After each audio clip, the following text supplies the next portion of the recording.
નમસ્કાર, હું છું પરવીન પઠાણ અને ગુજરાતની વાત પ્રોગ્રામમાં તમારું સ્વાગત કરું છું।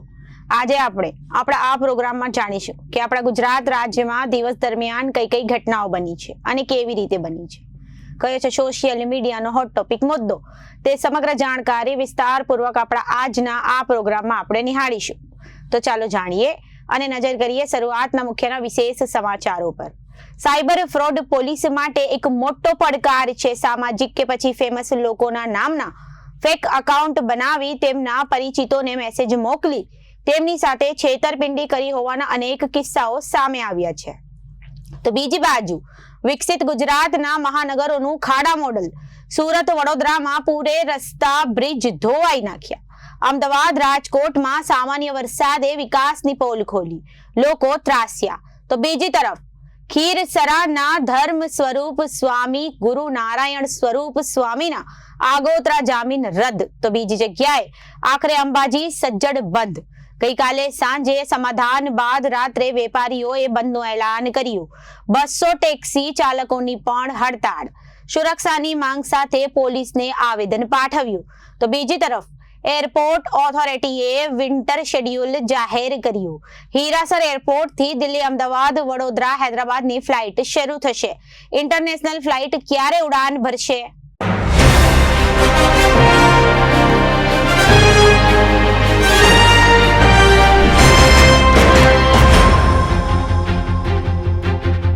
હવે જોઈએ સમાચારો વિગતવાર।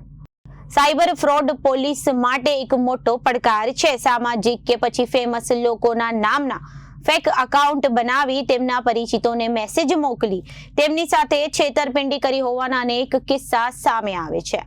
ત્યારે રાજ્યના ગૃહમંત્રી હર્ષ સંઘવી અને સુરત પોલીસ કમિશનર અનુપમસિંહ ગહેલોતનું ફેસબુક પર ફેક એકાઉન્ટ બન્યું હોવાની પોલીસના ધ્યાન પર વાત આવી હતી। આ બાબતે સુરત પોલીસ કમિશનર દ્વારા તાત્કાલિક કસોટી કાર્યવાહી કરવામાં આવી છે અને આ ફ્રોડ સામે સાયબર ક્રાઇમ પોલીસમાં ગુનો દાખલ કરાવી તાત્કાલિક અસરથી આ ઇસમ સામે કાર્યવાહી કરવાના આદેશ આપવામાં આવ્યા છે। વર્તમાન સમયમાં સાયબર ફ્રોડ એક મોટો પડકાર છે। લોકો સાથે અલગ અલગ રીતે ફ્રોડ કરવાની તરકીબો સાયબર ફ્રોડ શોધીને છેતરપિંડી ઘટનાઓને અંજામ આપતા હોય છે। કેટલીક વખત લોકોના ફેક એકાઉન્ટ બનાવી તેમના ફોટોનો ઉપયોગ કરી લોકોના સંબંધી પાસેથી પૈસાની માંગણી કરી સાયબર ફ્રોડ થતું હતું અને ત્યારે એવી જ ઘટના સુરતમાં પ્રકાશમાં આવી છે, જેમાં ગૃહ રાજ્યમંત્રી હર્ષ સંઘવીનું ફેક એકાઉન્ટ ફેસબુક પર બનાવવામાં આવ્યું હતું। માત્ર ગૃહ રાજ્યમંત્રીનું જ નહીં પરંતુ સુરત શહેર પોલીસ કમિશનર અનુપમસિંહ ગહેલોતનું પણ ફેસબુક એકાઉન્ટ બોગસ રીતે ફેસબુક પર બનાવવામાં આવ્યું હતું। જોકે આ બાબતે સુરત શહેર પોલીસ કમિશનરને જાણ થતા તેમણે તાત્કાલિક અસરથી આ બાબતે ફરિયાદ દાખલ કરી છે અને સમગ્ર મામલે હાલ સાયબર ક્રાઇમ પોલીસ દ્વારા તપાસ હાથ ધરવામાં આવી રહી છે અને સુરત શહેર પોલીસ કમિશનર દ્વારા લોકોને પણ અપીલ કરવામાં આવી છે કે જો કોઈ વ્યક્તિનું ફેક એકાઉન્ટ બન્યું હોય તો તેમના ધ્યાને આવે અને તાત્કાલિક પોલીસનો સંપર્ક કરવો જોઈએ અને પોલીસ દ્વારા આવા સાયબર ફ્રોડો સામે કાર્યવાહી કરવામાં આવશે। સુરત શહેર પોલીસ કમિશનર દ્વારા જણાવવામાં આવ્યું હતું કે અમુક સાયબર ક્રિમિનલ અમુક લોકોને જે જાણીતા ચહેરાઓ છે તેના ફેક એકાઉન્ટ બનાવતા હોય છે। ત્યારબાદ લોકોને ડાઉટ ન જાય તો પ્રકારના ફોટોગ્રાફ્સ અને પોસ્ટ તેના પર અપલોડ કરતા હોય છે અને ત્યારબાદ પોતાને કોઈ વસ્તુની જરૂરિયાત છે તેવા મેસેજ તેઓ લોકોને મોકલતા હોય છે અને ત્યારબાદ એક બે લોકો સાથે આ ઈસમો છેતરપિંડી કરતા હોય છે। ત્યારે જ્યારે આવી માહિતી સામે આવે છે ત્યારે આવા લોકો સામે આવી કાર્યવાહી પણ કરવા ઈચ્છે છે। તેમના દ્વારા સોશિયલ મીડિયા પર પોસ્ટ અપલોડ કરવામાં આવી હોય છે તેને પણ ડિલીટ કરવામાં આવતી છે। એટલા માટે જો આવી કોઈ ઘટના જણાય તો તાત્કાલિક પોલીસનો સંપર્ક કરવો છે, કારણ કે જો તાત્કાલિક એક્શન ન લેવામાં આવે તો આ ઈસમો દ્વારા સોશિયલ મીડિયામાં પોસ્ટ અપલોડ કર્યા બાદ લોકોના વોઇસ સાથે મેસેજ પણ કરતા હોય છે અને લોકો આ વોઇસને ખરેખર પોતાના સંબંધિત કે પરિચિતનો વોઇસ સમજી લેતા હોય છે। એટલા માટે આ પ્રકારનો કોઈ પણ કિસ્સો સામે આવે તો તાત્કાલિક પોલીસને જાણ કરો। આ પ્રકારની ઘટના મારા ધ્યાનમાં અને ગૃહ રાજ્યમંત્રીના ધ્યાને આવી છે અને આવા કિસ્સાઓમાં અમે તાત્કાલિક અસરથી કાર્યવાહી કરીએ છીએ। ઘણી વખત આ પ્રકારના ફેક આઈડીઓથી લોકોની લાગણી દુભાય છે, તે પ્રકારના ખોટા મેસેજ પણ મુકાઈ શકે છે, જેથી કેટલાક લોકો શિકાર પણ બની જતા હોય છે।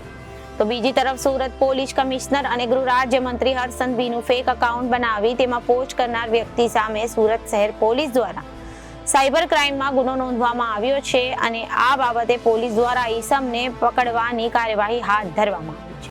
જનરલી અમુક લોકો જો સાયબર ક્રિમિનલ છે આ એવા લોકોના જો જાણીતા ચહેરાઓ હોય એના ફેક જો એકાઉન્ટ બનાવીને ફેસબુક ઉપર કરતા હોય, જો જનરલી ફેસબુક ઉપર ઇન્સ્ટાગ્રામ ઉપર બનાવીને આ ફ્રેન્ડ રિક્વેસ્ટ મોકલતા હોય, ફ્રેન્ડ રિક્વેસ્ટ મતલબ એવા પ્રકારના આ પોસ્ટ અંદર મૂકે યા ડીપી આ રીતે મૂકે કે પ્રથમ દૃષ્ટિએ જો કોઈને ડાઉટ થતા નહીં હોય જોઈએ. પછી મૂક્યા પછી જો અમુક ઘટનાઓનો જિક્ર કરીને કે અમે અત્યારે આ જરૂરિયાત છે, તમે પૈસાને આ રીતે થોડા પૈસાની જરૂરિયાત છે, પૈસા આપો, યા બીજા પ્રકાર 100 લોકોને આ લોકો ટ્રાય કરે અને 1-2 લોકો સાથે બી સક્સેસફુલી ચીટિંગ કરી જાય તો એના પર્પઝ સોલ્વ થઈ જાય છે. જ્યારે એવા ખબરમાં આવે છે ચાહે કોઈ પોલિટિકલ લીડરશિપ હોય, કોઈ ચાહે અધિકારીમાં હોય યા આપણા જાણીતા જો કોઈ અમારા જો પબ્લિક જીવનના વ્યક્તિઓ હોય જોઈએ તો એવા લોકોના વિરુદ્ધ જોઈએ અમે લોકો તો કાર્યવાહી ગુના દાખલ કરીને કરીએ છીએ, પોસ્ટો પર ડિલીટ કરાવીએ છીએ. પરંતુ આપના માધ્યમથી બધા રિક્વેસ્ટ કરીએ છીએ કે આપને ક્યારે પણ લાગે જાણ થાય ઇમિડિયેટલી આપ જો પોલીસ અથવા સાયબર ક્રાઇમમાં જાણ કરીએ જેથી આ પોસ્ટ તુરંત ડિલીટ કરાવવાની કાર્યવાહી કરી શકાય અને સાથોસાથ એને શોધી શકાય.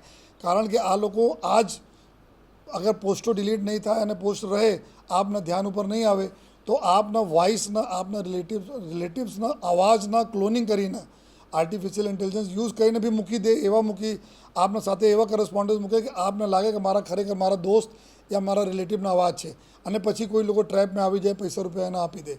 તો મારી રિક્વેસ્ટ છે બધાને જોઈએ કે આ પ્રકારના સાયબર ક્રિમિનલોના સામે અમે લોકો કાર્યવાહી કરતા રહીએ છીએ. પરંતુ કોઈને આપના ઉપર ધ્યાન આવે, આપને કોઈ આ પ્રકારના કોઈ ફેક પ્રોફાઇલ બની જાય તો ઇમિડિયેટલી આપ જો જાણ કરો.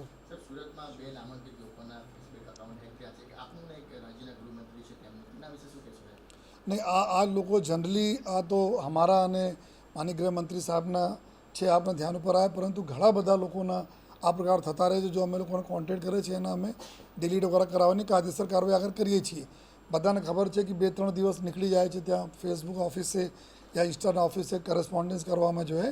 તો એના માટે બધાને રિક્વેસ્ટ છે કે આ 2-3 દિવસ બહુ ક્રુશિયલ આપના હોય છે જેથી આ બધા લોકો થોડાસા એલર્ટ રહીને અમે લોકોને સાથ આપતા રહીશું જેથી અમે લોકો એવા જો સાયબર ક્રિમિનલ જો આ પ્રકારની પ્રવૃત્તિ કરે છે અને ફેક આઈડી બનાવીને ફેક મેસેજ એવા મેસેજ પણ મૂકી શકે છે જેથી જો લોકોની લાગણી બી દુભાઈ શકે અને લોકો જો કન્ફર્મ કરવામાં જબ તક થોડા દેર બી થઈ જાય, જબ તક કોઈ બિચારા શિકાર પણ બની જાય છે.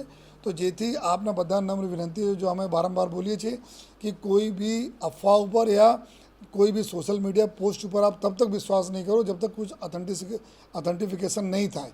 કારણ કે આ લોકો બનાવીને અને એવા મૂકીને પબ્લિકને આ વ્યક્તિને સામે કરી દે એવા પણ જો ઘટનાઓ બનતી હોય છે. એક વિડિયોમાં એક વાયરલ થયો છે મર્ડર જે થયું તે સંદર્ભે વિડિયો વાયરલ થયો છે અને તે સુરતની સાથે સરખાવવામાં આવે હા, એના માટે અમે ગુના દાખલ ક્રાઇમ બ્રાન્ચમાં ગુના દાખલ થઈ રહ્યા છે. અત્યારે ગુના દાખલ કરવાની કાર્યવાહી ચાલુ છે જોઈએ અને આ જો પોસ્ટ મૂકનાર છે એના ઉપર બી અમે લોકો ટૂંક સમયમાં એના ધરપકડ અમે લોકો કરીશું.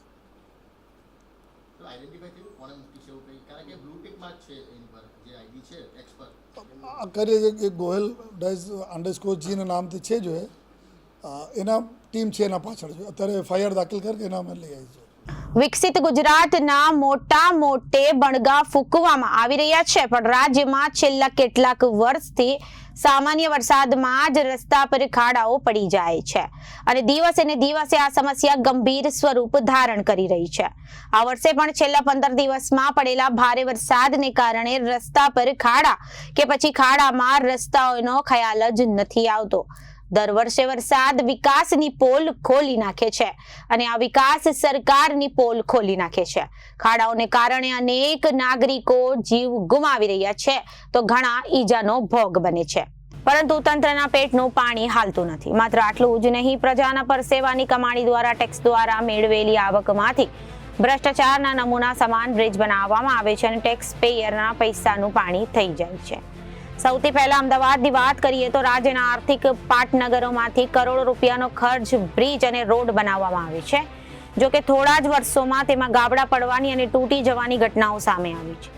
શહેરમાં છેલ્લા 2 મહિનામાં 30 જેટલા ભૂવા પડ્યા અને રોડ બેસી ગયા, જેમાં 28 સ્થળો પર લાખોના ખર્ચે રિપેરિંગ કામગીરી પૂર્ણ કરવામાં આવી છે. વિસ્તારમાં બાલોલ નગર રેલવે ઓવરબ્રિજનો ગ્રાઉન્ડ રિપોર્ટ તૈયાર કરવામાં આવ્યો હતો. 60 કરોડના ખર્ચે રાજ્ય સરકારની ગ્રાન્ટમાંથી પૈસા મેળવી અમદાવાદ મ્યુનિસિપલ કોર્પોરેશન અને રેલવે દ્વારા સંયુક્ત રીતે બનાવવામાં આવેલા બ્રિજ પર 6 વર્ષમાં જ ખાડા પડવાની શરૂઆત થઈ ગઈ છે. રણજીત બિલ્ડકોન પ્રાઇવેટ લિમિટેડ નામની કંપની દ્વારા વર્ષ 2015-16માં આ બ્રિજ બનવાની શરૂઆત કરવામાં આવી. વર્ષ 2018માં તાત્કાલિક મુખ્યમંત્રી વિજય રૂપાણી દ્વારા બ્રિજનું ઉદ્ઘાટન કરવામાં આવ્યું. રણીપ તરફના છેડેથી અને ન્યૂ રણીપ તરફના બંને તરફના ઉપર જ્યારે તપાસ કરવામાં આવી તો કેટલીક જગ્યાએ નાના તો કેટલીક જગ્યાએ મોટા ખાડા પડેલા જોવા મળ્યા. જોકે રેલવે ઓવરબ્રિજને મોટું નુકસાન થાય તેવા ક્યાંક ખાડા પડેલા જોવા મળ્યા. ડામરના ઉપરનો કોટિંગ ભાગ નીકળ્યો હતો હોય અને ખાડા પડેલા જોવા મળ્યા. બ્રિજ ઉતરતા પણ રોડ ખરાબ સ્થિતિમાં જોવા મળ્યો. 6 વર્ષમાં બ્રિજ પર ખાડા પડવાની શરૂઆત થતા અનેક સવાલો ઊભા થયા છે. નારણપુર વિસ્તારમાં લાડલી પર 4 રસ્તા પરથી વિજયનગર સ્કૂલ થઈ પ્રગતિનગર 4 રસ્તા સુધી તેમજ પ્રગતિનગરથી વરદાન ટાવર થઈ સ્પોર્ટ્સ કોમ્પ્લેક્સ સુધી ₹8 કરોડથી વધુના ખર્ચે BR ગોયલ ઇન્ફ્રા લિમિટેડ નામની કંપની દ્વારા 1.5 કિલોમીટરનો વાઇડ ટોપિંગ રોડ બનાવવામાં આવી રહ્યો છે. રોડ પર વિજય 4 રસ્તા પાસે ગ્રાઉન્ડ રિપોર્ટ કર્યો, જેમાં જોવા મળ્યું હતું કે 4 રસ્તા પાસે નાગરિકોને ભારે હાલાકીનો સામનો કરવો પડી રહ્યો. કોન્ટ્રાક્ટર દ્વારા 4 રસ્તા પાસે ભીમજીપરા 4 રસ્તાથી અંકુર 4 રસ્તા તરફ જવા માટે યોગ્ય ઢાળ કરાવવામાં આવી નથી, તેમજ એક જ તરફ ઢાળ કર્યો છે, જેના કારણે બંને તરફ જે વાહનો અવરજવર કરે છે તેના કારણે ટ્રાફિક જામની પરિસ્થિતિ થાય છે. વાઇડ ટોપિંગ રોડ પર જ્યારે બનાવવામાં આવી રહ્યો છે ત્યારે એક તરફ રોડ ઊંચો છે, બીજી તરફ રોડ નીચો હોવાથી રોડ ક્રોસ કરવામાં વાહન ચાલકોને ખૂબ જ તકલીફ પડી રહી છે. કાર ચાલકને પોતાની કાર ત્યાંથી પોતાના જોખમે કાઢવી પડે છે અને કારણ કે રોડ એક તરફ ઊંચો હોવાથી જો નીચેનો ભાગ અડી જાય તો કારને નુકસાન પણ થઈ શકે છે. કોન્ટ્રાક્ટર અને મ્યુનિસિપલ કોર્પોરેશન દ્વારા કોઈ પણ આયોજન વિના રોડ બનાવવાની કામગીરી કરવામાં આવી રહી છે. આ અંગે રોડ એન્ડ બિલ્ડિંગ કમિટીના ચેરમેન જયેશ પટેલે સાથેની વાતચીતમાં જણાવ્યું હતું કે શહેરના વિવિધ વિસ્તારોમાં રોડ પર ખાડા પડવાની પરિસ્થિતિ સર્જાઈ છે, જે વરસાદ બંધ થતાની સાથે જ કોલ્ડ મિક્સ નાખી તાત્કાલિક ધોરણે રિપેર કરવાની સૂચના અધિકારીઓને આપી દેવામાં આવી છે. રણીપના બલોલ નગર વિસ્તારમાં આવેલા ન્યૂ રણીપ ઓવરબ્રિજ ઉપર ખાડા પડ્યા હોવાની જાણ આપના માધ્યમથી મને થઈ છે, જેથી આ બાબતે હું આજે ઇજનેર વિભાગના અધિકારીઓને તાત્કાલિક કામગીરી કરવા સૂચના આપીશ. શહેરના કેટલાકના બ્રિજ ઉપર નાના મોટા રિપેરિંગ કરવાની જરૂરિયાત રિપેરિંગ માટેના કામગીરીને મંજૂરી આપવામાં આવી છે, જેથી તેણે પણ કામગીરી શરૂ થઈ છે. વધુમાં જણાવ્યું હતું કે નારણપુરના લાડલી 4 રસ્તાથી પ્રગતિનગર તરફ જે વાઇડ ટોપિંગ રોડ બની રહ્યો છે તેમાં વિજયનગર 4 રસ્તા પાસે એક તરફ ઢાળ આપવામાં આવ્યું, પરંતુ વાહન ચાલકોને ઉતાવળ હોવાના કારણે વાહનો સામે આવી જાય છે. સાંજે ટ્રાફિક જામની પરિસ્થિતિ વધારે થતી હોય છે, જેથી અમારા કાર્યકર્તાઓને ત્યાં રાખી ટ્રાફિક જામ દૂર કરવામાં આવે છે. જોકે આ બાબતે કોન્ટ્રાક્ટર સાથે વાતચીત થઈ ગઈ અને મોડી રાત્રે એક તરફનો ઢાળ કરી દેવામાં આવે, જેના કારણે વાહન ચાલકોને તકલીફ ન પડે. અમદાવાદમાં 2 મહિનામાં ઠેર ઠેર ભૂવા પડવાની અને રોડ બેસી જવાની ઘટનાઓ પણ સામે આવી છે. શહેરના જોધપુર વિસ્તારમાં સ્ટાર બજાર પાસેથી BRTS બસ સ્ટેન્ડને અડીને આવેલા મુખ્ય રોડ ઉપર અચાનક જ રોડ બેસી ગયો હતો અને મુખ્ય રોડ ઉપર 4 ફૂટ જેટલા રોડ બેસી જતા તાત્કાલિક ધોરણે મ્યુનિસિપલ કોર્પોરેશનના દક્ષિણ પશ્ચિમ ઇજનેર વિભાગ દ્વારા ડેડિકેટ કરી દેવામાં આવ્યું હતું. 4 ફૂટ ઊંડા ખાડા જેવા પરિસ્થિતિનું નિર્માણ થતા તાત્કાલિક ધોરણે તેના પર કપચી નાખી ખાડાને પૂરી દેવામાં આવ્યો છે. ખાડાને પૂરી ત્યાં બેરિકેડ કરી દેવામાં આવ્યો છે. જોકે હજી સુધી કામગીરી પૂર્ણ કરવામાં આવી નથી, માત્ર બેરિકેડ કરી મૂકી રાખવામાં આવ્યું છે. હવે વાત રાજકોટ શહેરની. રંગીલા શહેરમાં છેલ્લા 3 વર્ષમાં 7 નવા બ્રિજ 460 કરોડથી વધુના ખર્ચે લોકાર્પણ કરી ખુલ્લા મૂકવામાં આવ્યા છે. આજે રાજકોટ શહેરમાં 7 પૈકી એક પણ બ્રિજમાં એક મોટું ગાબડું કે ભાંગાણ થયું નથી. જ્યારે રોડ રસ્તાની વાત કરવામાં આવે તો મુખ્ય માર્ગો પર માધાપર ચોકડી, અયોધ્યા ચોક, કોઠારિયા સહિત વિસ્તારોમાં છૂટા છવાયા વરસાદના પગલે ખાડા પડ્યા હોવાનું સામે આવ્યું છે, જેમાંથી સૌથી વધુ માધાપર અને કોઠારિયા પર ચોક પર ખાડા હોવાનું સામે આવ્યું છે. જોકે હજુ સુધી રાજકોટમાં ખાડા કે મોટા ડાયવર્ઝનના કારણે રોડ રસ્તા ડાયવર્ટ કરવાથી જરૂર પડી નથી. જોકે ચાલુ વર્ષે રાજકોટમાં સિઝનનો કુલ વરસાદ માત્ર 12 ઇંચ નોંધાયો છે. એ પણ કટકે વરસતા રોડ રસ્તાને કોઈ મોટું નુકસાન થયું નથી. જ્યારે અત્યાર સુધી બાંધકામને લગતી કામગીરીમાં ક્ષતિ કારણે 4 એજન્સીને બ્લેકલિસ્ટ કરવામાં આવેલી છે. આ અંગે રાજકોટ બાંધકામ વિભાગના સિટી એન્જિનિયર અતુલ રાવલે જણાવ્યું હતું કે આ વર્ષે રાજકોટમાં ખાડા પડ્યા હોય તેવું સામે આવ્યું નથી. છૂટા છવાયા વરસાદથી જ્યાં ખાડા પડ્યા હોય ત્યાં મોરમ પાથરી ખાડા રિપેર કરવામાં આવ્યા છે. હજુ સુધી રાજકોટમાં 12 ઇંચ જેટલો વરસાદ નોંધાયો છે અને વરસાદથી રોડ રસ્તાને નુકસાન થયું છે તેવું સામે આવ્યું નથી. અહીંની જમીન પથરાળ હોવાથી બેઝ સારો હોય છે એટલે બીજા શહેરની જેમ રાજકોટમાં ભૂવા પડતા નથી. બીજું, સવારે 8 થી રાત્રે 8 સુધી ભારે વાહનો માટે પ્રવેશ બંધી હોવાના કારણે રસ્તાને પ્રમાણમાં ઓછા માર પડતો હોય છે. તેમણે વધુમાં જણાવ્યું હતું કે શહેરી વિસ્તારમાં મુખ્યત્વે યુટિલિટીની કામગીરી અંડરગ્રાઉન્ડ હોય છે, જેના કારણે રોડ રસ્તામાં ખાડા કરવા પડતા હોય છે અને ખાડા પુરાયા પહેલા ચોમાસું આવી જતા અમુક જગ્યાએ મુશ્કેલી હોય છે, પરંતુ આવી લગભગ તમામ જગ્યાએ મોરમ નાખી દેવામાં આવી છે. અમુક સ્થળે આ કામગીરી ચાલુ છે અને મહત્વની વાત, રાજકોટમાં છેલ્લા 2 વર્ષથી ખાસ વરસાદ પડ્યો નથી. આ બધા કારણે રાજકોટના શહેરી વિસ્તારમાં ખાડાનું ખાસ સમસ્યા નથી. ડાયમંડ સિટીની સુરતની વાત કરીએ તો સુરતમાં એક સપ્તાહમાં આવેલા વરસાદથી શહેરના 411 જેટલા રસ્તાનું ધોવાણ થયું છે, જ્યારે કેટલાક સ્થળે રસ્તા ઉપર ઊંડા ખાડા જોવા મળી રહ્યા છે, જેને કારણે વાહન ચાલકોને ભારે મુશ્કેલીઓ થઈ રહી છે. ઘણા એવા રસ્તાઓ છે કે જ્યાં અડધો ફૂટથી લઈને 1 ફૂટ જેટલા પાણી ખાડા પડી ગયા છે, જેના કારણે વાહન ચાલકો પોતાનું વાહન હંકારવું પણ મુશ્કેલ બન્યું છે. છેલ્લા 10 દિવસમાં આવેલા વરસાદને કારણે સુરત શહેરમાં રસ્તાઓ ઉપર પાણી ફરી વળતા નદી જેવો માહોલ સર્જાયો હતો. આવી સ્થિતિમાં સુરત મહાનગરપાલિકાના ફાયર વિભાગની બોટ રસ્તા ઉપર ફરતી દેખાઈ હતી, પરંતુ પાણી ઓસરી ગયા બાદ હજી પણ વાહન ચાલકોને પોતાના વાહનમાં નહીં પરંતુ હોડીમાં બેઠા હોય એવો અનુભવ થયો હતો. વરસાદી માહોલ સર્જાતા સુરત શહેરના લગભગ તમામ ઝોનમાં ભૂવા પડવાના શરૂ થઈ ગયા અને સિલસિલો હજી પણ યથાવત છે. કેટલાક સ્થળે તો આવા પ્રકારના ભૂવા પડ્યા હતા કે આખી કાર અંદર સમાઈ જાય. તાજેતરમાં જ અલથાણ વિસ્તારમાં ખૂબ મોટો ભૂવો પડ્યો હતો. અંદાજે 5 ફૂટ પહોળો અને 7 થી 8 ફૂટ ઊંડો ભૂવો પડ્યો. હજી પણ ભૂવા પડવાની ઘટના સતત વધી રહી છે. બ્રિજ સિટી તરીકે ઓળખાતા સુરત શહેરમાં બ્રિજની સ્થિતિ પણ ખરાબ થઈ રહી છે. વરસાદી માહોલ વચ્ચે બ્રિજ પર મસમોટા ખાડા પડી રહ્યા છે. બ્રિજના લેયર ઉપર 2 થી 3 ઇંચ જેટલા ગાબડા પડ્યા હોવાથી સળિયા પણ દેખાઈ રહ્યા. ઉપરના ભાગે સળિયા ઉપસી આવતા અકસ્માત થવાનો પણ ડર સતાવી રહ્યો છે. ખાસ કરીને તાજેતરમાં ડબોલી બ્રિજ સૌથી વધુ ચર્ચામાં આવ્યો છે. માત્ર ડબોલી બ્રિજ ઉપર જ 15 થી 20 જેટલા ખાડા પડ્યા હતા અને તમામમાં સળિયા પર ઉપસી આવેલા દેખાયા હતા. આવી રીતે શહેરના અલગ અલગ બ્રિજ પર સળિયા દેખાયા તે પ્રકારના ખાડા પડી ગયા છે. આ અંગે સુરત મ્યુનિસિપલ કોર્પોરેશનના સ્ટેન્ડિંગ કમિટીના ચેરમેન રાજન પટેલે જણાવ્યું હતું કે વરસાદ ખૂબ જ વધુ વરસવાને કારણે શહેરના રસ્તાઓ તૂટી ગયા છે. હાલ કરાવેલા સર્વેની અંદર શહેરના અલગ અલગ ઝોનમાં કુલ 411 જેટલા રસ્તાઓ તૂટી ગયા હોવાનું સામે આવ્યું છે. અંતર્ગત 37 જેટલા રસ્તાઓ રિપેરિંગ કરવામાં આવ્યું છે. તમામ ઝોનના અધિકારીઓને સૂચના આપવામાં આવી છે. તે મુજબ કુલ 757 જેટલા એન્જિનિયર સહિતનો સ્ટાફ કામે લાગશે. 32 જેસીબી મશીન, 30 રોલર, 69 મશીન સહિત કુલ 134 જેટલી મશીનરી કામે લાગશે.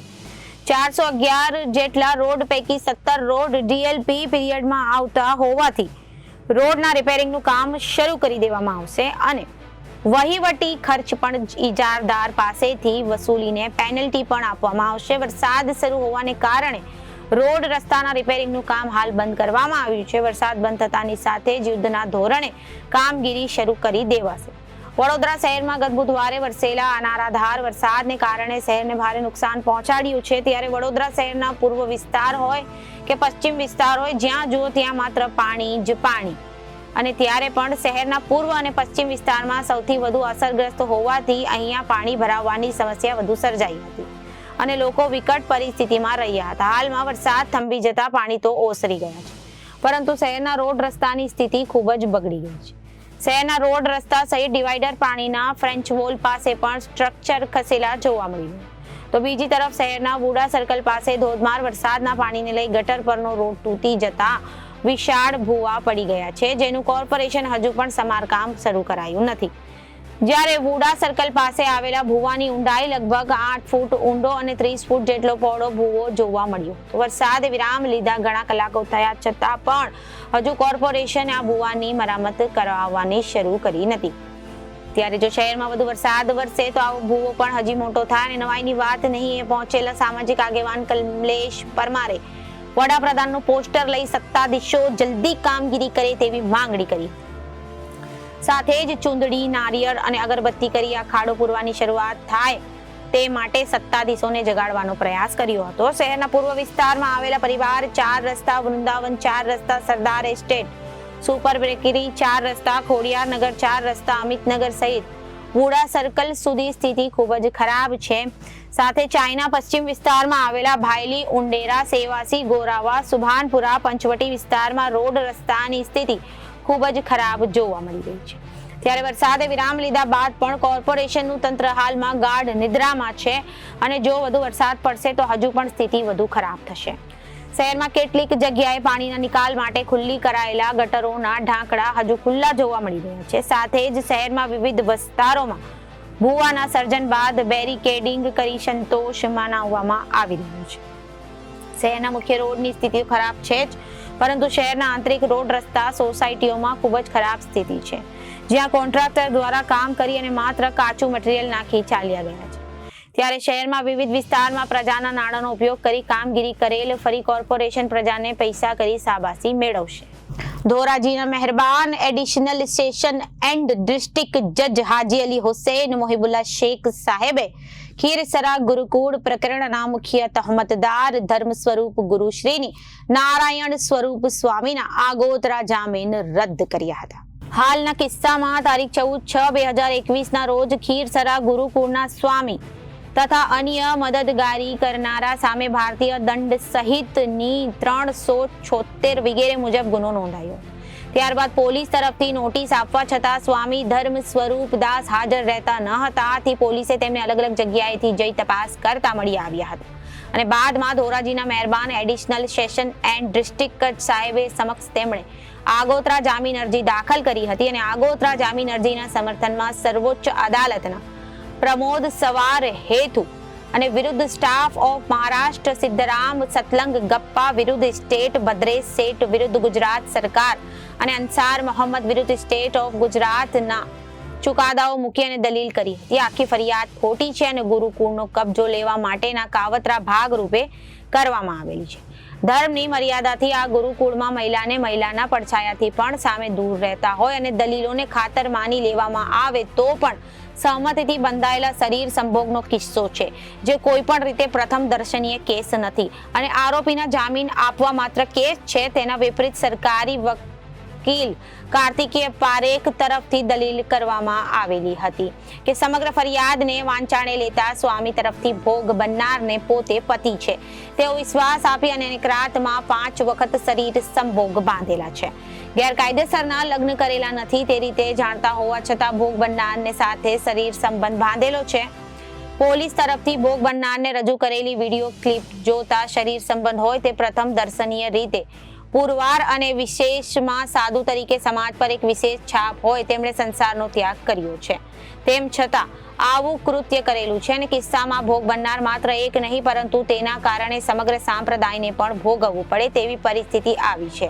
ભોગ બનનારનો મોબાઈલ પણ FSL કચેરીમાં મોકલવામાં આવેલો છે. આ તમામ સંજોગોને ધ્યાનમાં લઈને આરોપીને આગોતરા જામીન આપી શકાય નહીં. સમાજ પર વિપરીત અસર પડે અને કસ્ટોડિયલ ઇન્ટ્રોગેશન માટે ઉનાના મૂળ સુધી પહોંચાડવા માટે આરોપીને આગોતરા જામીન રદ થવા જરૂરી છે. આરોપી તરફથી અરજીમાં પણ પોતાનું સાચું સરનામું જણાવેલ નથી. જે સરનામાઓ જણાવેલ તે સરનામે આરોપી હયાત નથી. પોલીસ તપાસ કરે તો સહકાર આપી રહ્યા નથી. સ્વામીના આ કૃત્યથી ગુરુકુળમાં ભણતા વિદ્યાર્થીઓના ભવિષ્યને પણ અસર થઈ છે અને તેનું ભણતર બગડી રહ્યું છે. આમ સમાજ પર વિપરીત અસર પડી રહી છે અને સંસારનો ત્યાગ કરી સંન્યાસનો ધારણ કરેલો છે તેમને આ કૃતિ શોભાસ્પદ નથી. બંને પક્ષીની દલીલ સાંભળીને ધોરાજીના મહેરબાન એડિશનલ ડિસ્ટ્રિક્ટ એન્ડ સેશન્સ જજ હાજી અલી હુસૈન મોહિબુલ્લા શેખ સામે આરોપીના આગોતરા જામીન રદ કર્યા હતા. નમસ્તે, હું Kartikeya Manojbhai Parekh, additional public prosecutor, sessions court Dhoraji. આજરોજ ખીરસરાના ધર્મ સ્વરૂપ ગુરુ શ્રી નારાયણ સ્વરૂપ સ્વામીની આગોતરા જામીન અરજીનો ચુકાદો ધોરાજીના મહેરબાન એડિશનલ ડિસ્ટ્રિક્ટ એન્ડ સેશન્સ જજ હાજી અલી હુસૈન મોહિબુલ્લા શેખ સાહેબે આપેલો હતો. આરોપી પક્ષે દલીલો કરવામાં આવેલી હતી અને આરોપીને આગોતરા જામીન મંજૂર થાય એ માટે માંગણીઓ કરવામાં આવેલી હતી. તેમણે એવો પણ બચાવ કરેલો કે ભાઈ આ તો સ્ત્રીએ સહમતિથી બાંધેલો સંબંધ છે અને કોઈ બીજા કારણોસર ગુરુકુળનો કબજો લેવા માટેનું આખું કાવતરું છે, કોન્સ્પિરસી છે. સરકાર પક્ષે રાઠોડ સાહેબ કરીને તપાસ કરી રહ્યા છે. એમણે ભોગ બનનાર અને આરોપીના જે કંઈ પણ વોટ્સએપ કોલ હતા એની વિડીયો ક્લિપ રજૂ કરી છે. આ FSLમાં પણ મોકલી છે. અને સરકાર પક્ષે મારા દ્વારા દલીલ કરવામાં આવેલી હતી કે ભાઈ આમાં ભોગ બનનાર માત્ર એક વ્યક્તિ ન થાય, આરોપીના આ કૃત્યના લીધે આખો સંપ્રદાય કે જે ખરેખર પૂજનીય વંદનીય સંપ્રદાય હોય, કોઈ પણ સંપ્રદાયમાં કોઈ એક વ્યક્તિના લીધે ઘણા બધા લોકો ઉપર તેની અસર પડે. એટલે આ આરોપીને જો આગોતરા જામીન મંજૂર કરવામાં આવે તો સમાજ ઉપર પણ વિપરીત અસર પડે એમ છે. વિદ્યાર્થીના સંસ્કારનું કામ ત્યાં થતું હતું, શાળા ચાલતી હતી. આ શાળાના વિદ્યાર્થીઓ પણ કદાચ ભોગ બનનાર ગણી શકાય. અને સર્વોચ્ચ અદાલતના ચુકાદા કે અગાઉના જે કોઈ એબ્સકોન્ડર હોય, જેમની સામે કલમ 70ના વોરંટની તજવીજ ચાલુ હોય, એમને આગોતરા જામીનનું રક્ષણ આપી શકાય નહીં. કસ્ટોડિયલ ઇન્ટ્રોગેશન પણ જરૂરી છે. આ તમામ મુદ્દાઓને ધ્યાને લઈ અને શેખ સાહેબે આરોપીના આગોતરા જામીન રદ કરેલા. અંબાજીના વેપારીઓએ ગઈકાલે બપોરે માન સરોવર ખાતે મીટિંગ યોજી હતી, જેમાં મોટા ભાગના વેપારીઓ ભેગા થઈને અંબાજીમાં વધતી ગુનાહિત પ્રવૃત્તિઓને રોકવામાં આવે તેવી માંગ સાથે આવેદનપત્ર આપવા જેવી અનેક ચર્ચાઓ કરવામાં આવી હતી. અને અંબાજી ગામે બંધ રહેશે તેવું અંબાજીના વેપારીઓએ નક્કી કર્યું હતું. ત્યારબાદ સાંજે અંબાજી પોલીસ સ્ટેશનમાં વેપારીઓ સાથે અંબાજી પોલીસે મીટિંગ યોજી હતી. આ મીટિંગમાં અંબાજીના PSI સાથે ચર્ચા વિચારણા કરવામાં આવી હતી. અને પોલીસના આશ્વાસન બાદ બજાર ચાલુ રાખવાનો નિર્ણય લેવાયો હતો, પરંતુ રાત્રે અંબાજીની અલગ અલગ જગ્યાએ ગ્રામજનો અને વેપારીઓની નાની મોટી મીટિંગનો દોર ચાલુ રહ્યો હતો. છેલ્લા સમગ્ર અંબાજી એક થઈ બંધનું એલાન કર્યું હતું, જે બાદ આજે અંબાજી સજ્જડ બંધ રહ્યું હતું અને તેમની સાથે 200 જેટલા ટેક્સી ચાલકો પણ હડતાળ પર ઉતર્યા છે. ઉલ્લેખનીય છે કે ગુજરાત સરકારના આરોગ્ય મંત્રી ઋષિકેશ પટેલના સગા મોટા ભાઈ જીતુભાઈ પટેલની મહાલક્ષ્મી મેડિકલ સ્ટોરમાં 29 જુલાઈના સાંજના રોજ અસામાજિક તત્વો દ્વારા પથ્થરમારો કરીને ભાગી ગયા હતા. સાથે સાથે અંબાજીમાં બાઇક ચોરી, મોબાઈલ છીનવી લેવા, ઘરફોડ ચોરી જેવી ઘટનાઓને લઈ અંબાજીના લોકોમાં રોષ જોવા મળી રહ્યો છે. અંબાજી પોલીસ સાથેની બેઠક બાદ સમગ્ર અંબાજી બજાર બંધ અને ચાલુને લઈ ચર્ચાઓએ જોર પકડ્યું હતું. રાત્રિના સમયે અંબાજીના અલગ અલગ જગ્યાએ ગ્રામજનો અને વેપારીઓની નાની મોટી મીટિંગનો દોર ચાલુ થઈ ગયો હતો અને આખરે અંબાજી બંધ રાખવાના નિર્ણયને માન્ય રાખ્યો હતો. આજે વહેલી સવારે અંબાજી બજાર બંધ જોવા મળ્યું હતું. અંબાજીમાં આવેલી નાની મોટી દુકાનો, ચા સ્ટોલ, લારી ગલ્લાઓ બંધ જોવા મળ્યા હતા, જેથી સ્પષ્ટપણે જોવા મળી રહ્યું છે કે અંબાજીના વેપારીઓ અને ગ્રામજનો પોતાની અને પરિવારની સુરક્ષાને લઈ ચિંતિત છે. વેપારીઓ અને ગ્રામજનોએ અંબાજીના બંધને સમર્થન આપી પોતાના ધંધા રોજગાર બંધ રાખ્યા છે. આજે અંબાજીના વેપારીઓ અને ગ્રામજનોએ ભેગા મળીને પોલીસને અંબાજીમાં વધતી ગુનાહિત પ્રવૃત્તિઓને લઈ આવેદનપત્ર આપ્યું હતું. અંબાજીના બજારો વહેલી સવારથી સજ્જડ બંધ છે. તમામ વેપારીઓ એકઠા થઈને મોટી સંખ્યામાં પોલીસ મથકે પહોંચ્યા હતા. અસામાજિક તત્વોને લઈ વેપારીઓમાં ભારે રોષ જોવા મળી રહ્યો છે. સમગ્ર ગામની સુરક્ષાની માંગ સાથે પોલીસને આવેદનપત્ર પાઠવ્યું છે. વેપારીઓ અસામાજિક તત્વોથી ભારે હેરાન પરેશાન છે.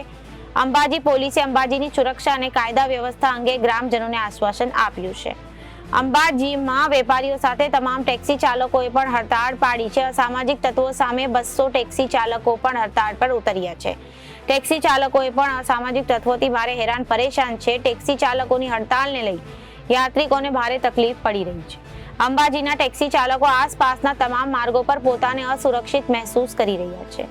ગઈકાલે બપોરે અંબાજીના વેપારીઓએ અંબાજીના બજારને બંધ રાખવાનો નિર્ણય કર્યો હતો. ત્યારબાદ સાંજે અંબાજી પોલીસ સ્ટેશન મથકે અંબાજીના વેપારીઓ અને ગ્રામજનો પહોંચ્યા હતા અને અંબાજી પોલીસ સાથે ચર્ચા વિચારણા કરતા અંબાજી પોલીસના PSI ગ્રામજનો અને વેપારીઓને આશ્વાસન આપતા કહ્યું, અમે જે સોમવારે અંબાજીને ગુનો બન્યો હતો એ 2 આરોપીને પકડી પાડ્યા છે અને વધુમાં અંબાજી ગામની સુરક્ષાને લઈ પેટ્રોલિંગ પણ વધારવાના છીએ. તો સાથે જ ઘોડસવારી સાથે વોચ રાખવા અને અંબાજીમાં વાહન ચેકિંગની પણ ઝુંબેશ હાથ ધરવામાં આવશે. આવી અનેકો બાબતોને લઈ ગ્રામજનો અને વેપારીઓ સાથે ચર્ચા વિચારણા કરવામાં આવી હતી. સાથે સાથે અંબાજીને ભયમુક્ત બનાવવાનું આશ્વાસન પણ આપવામાં આવ્યું, જેથી વેપારીઓ અને ગ્રામજનોએ અંબાજી બંધને મોકૂફ રાખવાનો નિર્ણય કર્યો હતો. અંબાજીમાં વધતા જતા ગુનાઓને લઈ વેપારીઓમાં માન સરોવર ખાતે મોટી સંખ્યામાં એકઠા થયા અને પોતાની તકલીફો જણાવી હતી. અંબાજીની મહિલા દ્વારા પોલીસ મથકે ફોન કરતા પોલીસે જણાવ્યું હતું કે અસામાજિક તત્વો આવે તો ઘરમાં રહો, અને જેને લઈને મહિલાઓમાં રોષ જોવા મળી રહ્યો, જેને પગલે હવે અંબાજીના લોકો વડી લેવાના મૂડમાં નથી. અંબાજીના તમામ વેપારીઓ 31 જુલાઈના રોજ પોલીસની કામગીરી સામે અસામાજિક તત્વોના વધતા બનાવોથી સમગ્ર અંબાજીમાં ધામ બંધ રાખવાનો નિર્ણય કર્યો હતો. જો તેમ છતાં કોઈ નિરાકરણ નહીં આવે તો અંબાજી એક દિવસ માટે બંધ છે, પણ તે વધીને સજ્જડ બંધ કેટલા દિવસ માટે રહેશે તે નક્કી નથી તેવી સમસ્ત અંબાજીના વેપારીઓ દ્વારા ચીમકી ઉચ્ચારવામાં આવી હતી.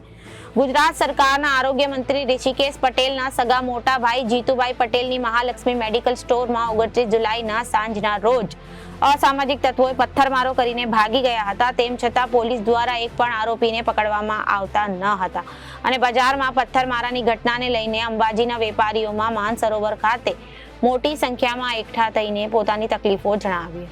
સાથે સાથે અંબાજી પોલીસની કામગીરી સામે પણ અનેકો સવાલો ઊભા કર્યા છે. અંબાજીના લોકો હવે લડી લેવાના મૂડમાં જોવા મળી રહ્યા છે. અંબાજીની મહિલા દ્વારા પોલીસ મથકે ફોન કરતા પોલીસે જણાવ્યું હતું કે અસામાજિક તત્વો આવે તો ઘરમાં રહો તેવો જવાબ મળતા મહિલાઓમાં રોષ ભભૂકી ઉઠ્યો.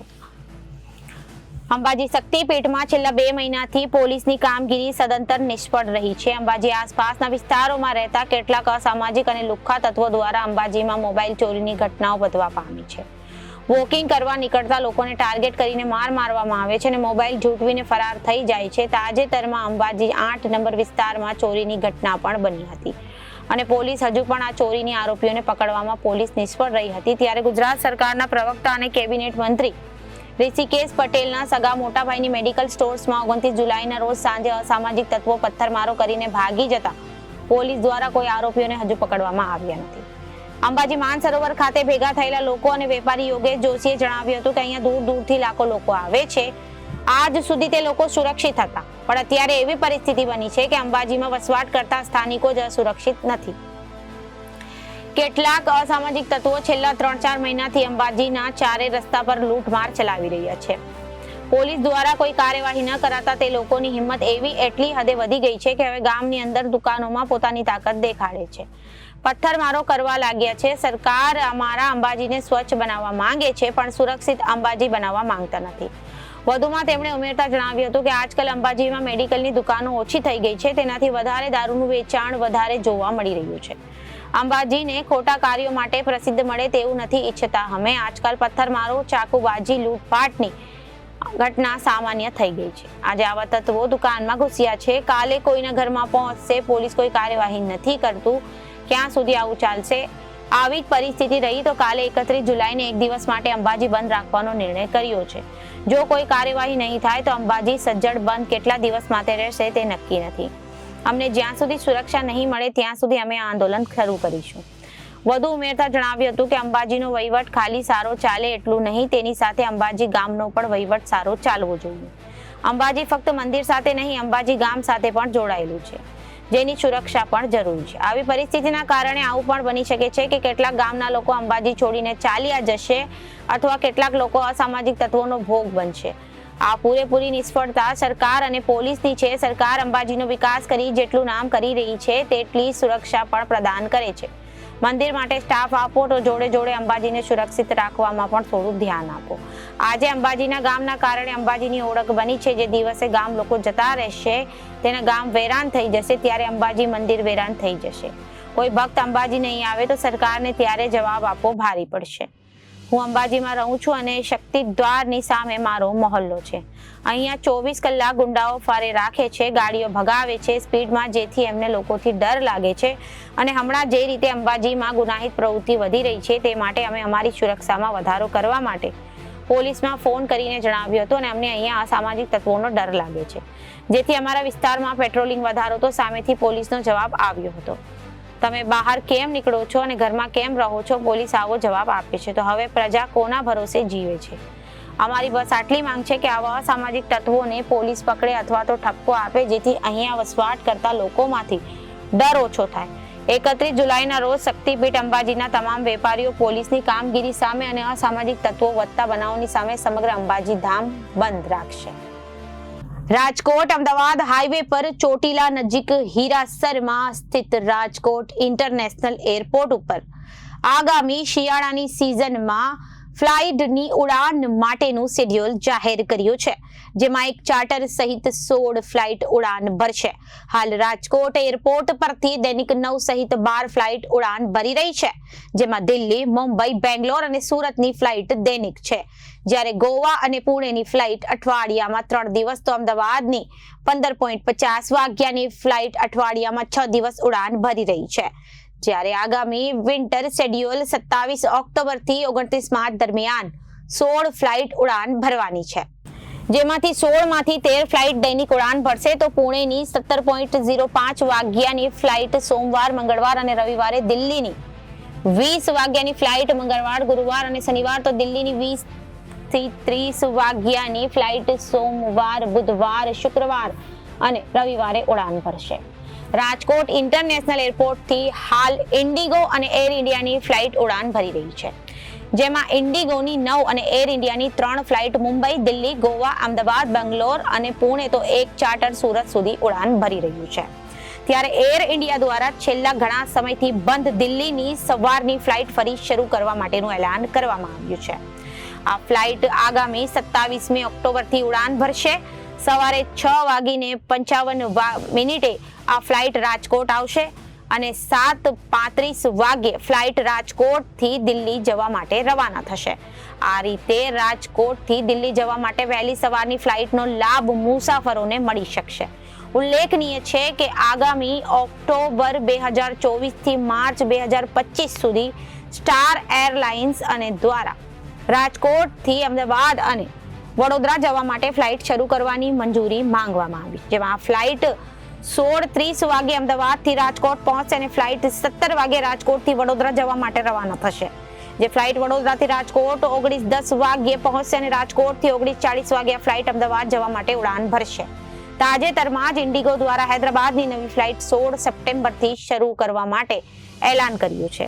ત્યારે હવે નવી બેંગ્લોર બેઝ સ્ટાર અને એરલાઇન્સ દ્વારા અમદાવાદ અને વડોદરા જવા માટે ફ્લાઇટ શરૂ કરવા માટેની પ્રપોઝલ મૂકવામાં આવી છે. તો અત્યારે ગુજરાતની વાતમાં વિરામ લઈએ. વધુ સમાચારો માટે જોતા રહો જનાદેશ ન્યૂઝ. નમસ્કાર.